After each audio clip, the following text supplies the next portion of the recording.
Hello, I am Dr. David Brown, and I am here to answer several questions, including my name, which has already been done. So, who do I work for? What is my job title? I am the co-director of the Fairfield Foundation, a not-for-profit in Gloucester County, Virginia. My education, I went to the College of William & Mary for an undergraduate degree in anthropology with a focus in historical archaeology.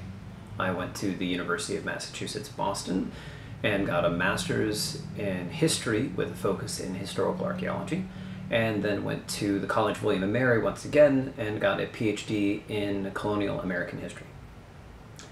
My current position is essentially the direction of the not-for-profit. I do a lot of fundraising, a lot of work with the community, and help direct the research while working with a staff of about 6 or 7 folks and a large contingent of volunteers.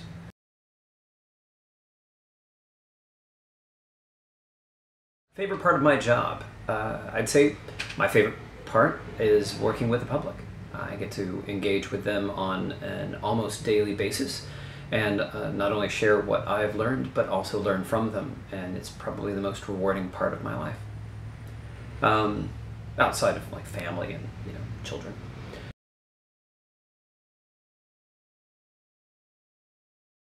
How did I get into archaeology? Well, I grew up in a little town called Poquoson, not far from Williamsburg, and in the backyard, under the stairs to the shed, I found a broken shard of pottery. I did a little digging, I went ahead and found, I think, 5 or 10 more pieces of it and brought it inside. My mom gave me a little toothbrush to clean it off with. I went ahead and put it back together. I glued parts of it back together. It was absolutely fascinating to me, and that's essentially the origin story. I think I sat down after that and watched Indiana Jones. So, oh, and my first book I read was about Thomas Jefferson as an archaeologist. So, yeah, kind of interesting.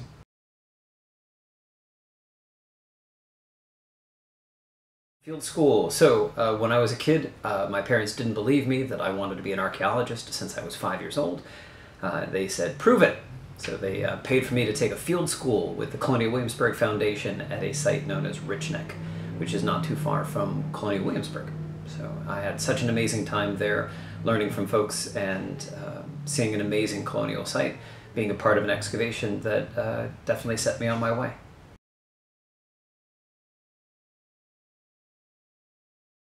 Mentors. So I consider myself lucky to have had a lot of mentors.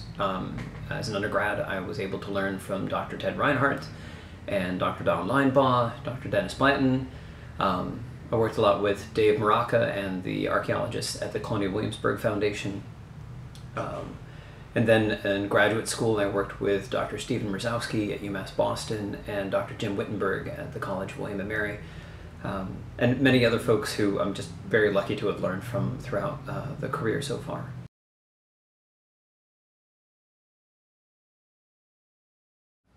Current research. So what is Fairfield? So Fairfield, the plantation, is an archaeological site associated with the Burrell family.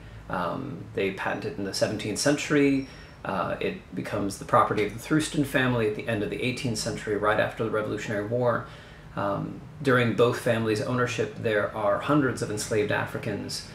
It's a very wealthy family, so the story is as much about the enslaved Africans as it is about the family itself. That landscape that encompasses so much more than just those 2 groups of folks. It also includes visitors, people of every age, people of every class. So it became a really interesting point for us to focus on everyday life and still a pretty exceptional place. Although it has got no dead presidents, which still confounds us.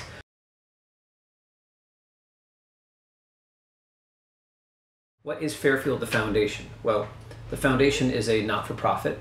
We started off focusing on Fairfield, the archaeological site.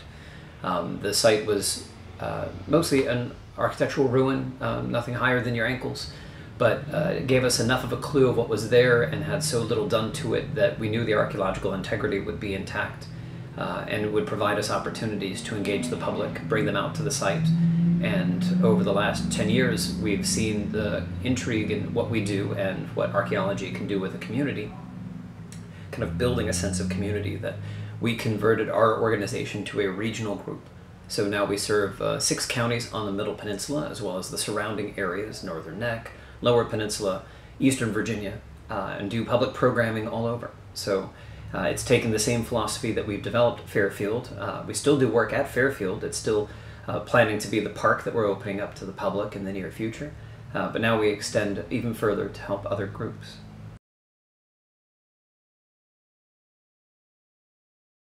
How do you get into this research? I was really interested in 17th century archaeology, and I think the lesson after finding myself as the co-director for a not-for-profit that focused on 17th century brick ruin was that it's never really what you want. It's just having the attitude of accepting what you get. So we found the greatest fascination in some cases with the late 19th century African-American woman living in the house before it burns.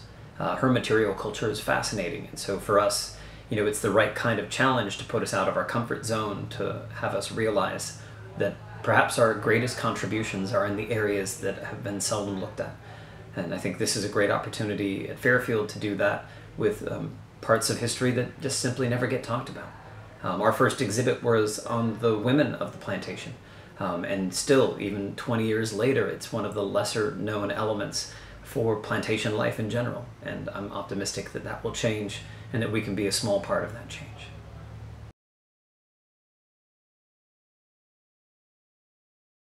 What are we working on currently? Well, there's the park idea. We now own the 229 acres at Fairfield, and so we're developing a system for helping to preserve the ruin. Even though it's not much higher than your ankles, it still needs a cover over it of a sort, so hopefully it will reduce the degradation of the bricks that help make up the manor house, and also just kind of give us a visual cue that we can build out from there. So we're looking at a visitor center and historic hiking trails that kind of connect the cultural and the environmental. We're looking at events and other ways to bring the property into use amongst the community for a variety of benefits.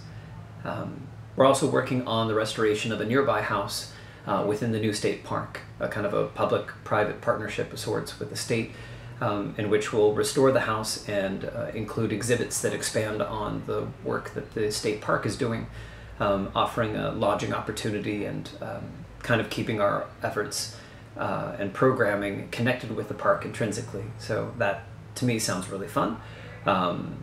And I think beyond that, we also work in the private sector through a company that we own. We own a place called, or organization called Data Investigations, and we've done private contracts. One of them, our current ones, is working with the National Park Service at Werowocomoco, where I was a part of the research team for many years, and we now are assisting the Park Service in converting that into the kind of park that I think all of us will benefit from.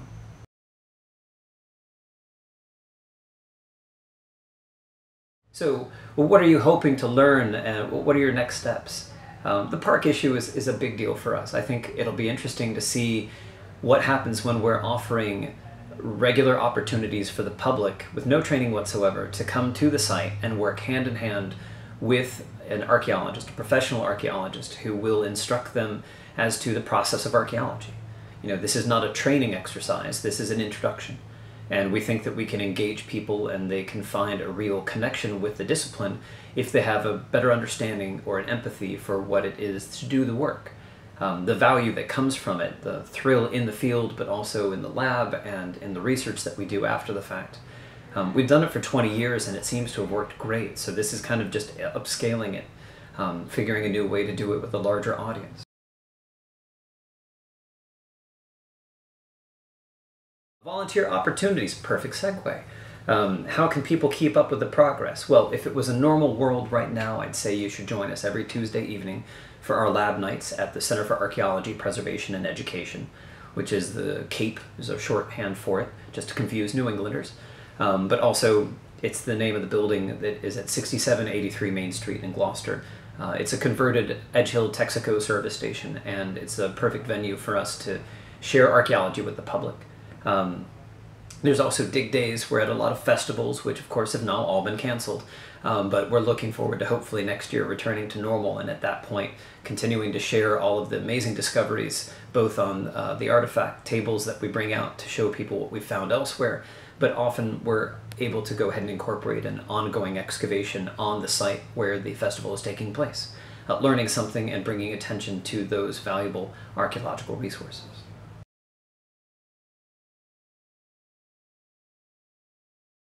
What is my role on CoVA? So I am the Vice President of the organization, and my job is probably the easiest job of anyone's.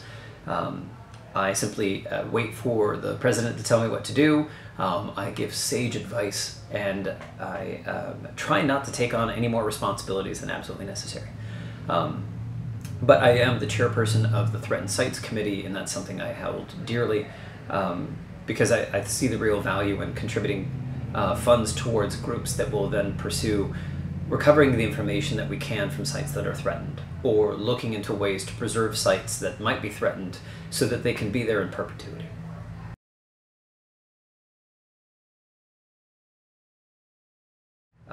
What made you want to work in Virginia? Climate, proximity to home. It's just been a wonderful place to be. There's a great respect for history here that not every state in the Union has to the same volume. There's a lot of interest that people automatically assume that we have great history, and a lot of those complex narratives, the intersections of everyone's lives that seem to take place here throughout time, make it a great place for people interested in almost anything.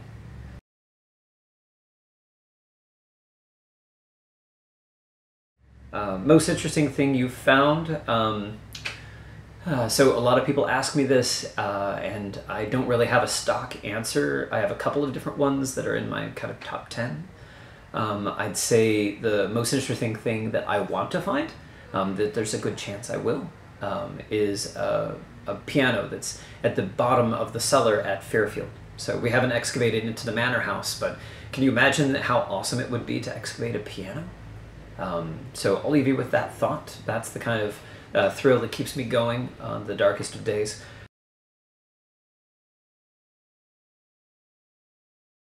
So, favorite ever conference? Maybe? So the favorite conferences for me are the ones that have really intriguing papers, a combination of people I know really well and the people I'd like to meet, scholars that I look up to, and kind of a diverse set of themes, so that I always feel like there's a challenge, there's some kind of comfort food in certain topics. There's always going to be a little bit of, what did I do on my summer vacation, and I'm fine with that. But by and large, it's also in a place that I like to go that is new and different. So the Society for Historical Archaeology is probably my favorite conference every year. Maybe second place was the Archaeological Society of Virginia's conference, which definitely punches above its weight. They try their best to go ahead and pull off a good conference with a lot of papers every year.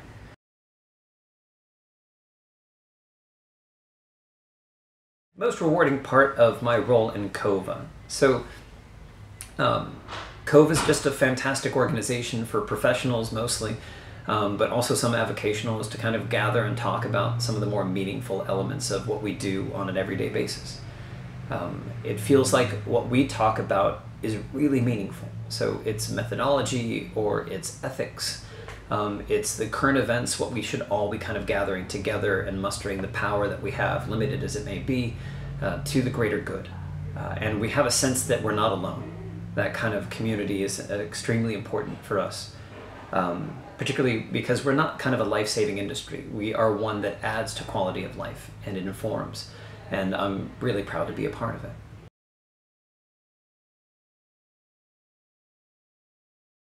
What do you think the role of CoVA is in the future? Well, I think it's going to be essentially that same engagement that I have in my own job, but then on a more broad statewide basis, in which we start looking at the subjects that may not necessarily be as detailed as when I'm explaining a pipe stem to a fifth grader. But it may be more along the lines of communicating to a legislator why there needs to be a zoning ordinance in place to help preserve archaeological sites, or talking with members of the public and using the kind of credentials that come along with being part of a professional organization with an ethics statement and policies for keeping us in the absolute best condition we can when thinking of the how we do our work. That, you know, it makes greater difference to be part of a group like that that's always pushing each other to go ahead and do a better job.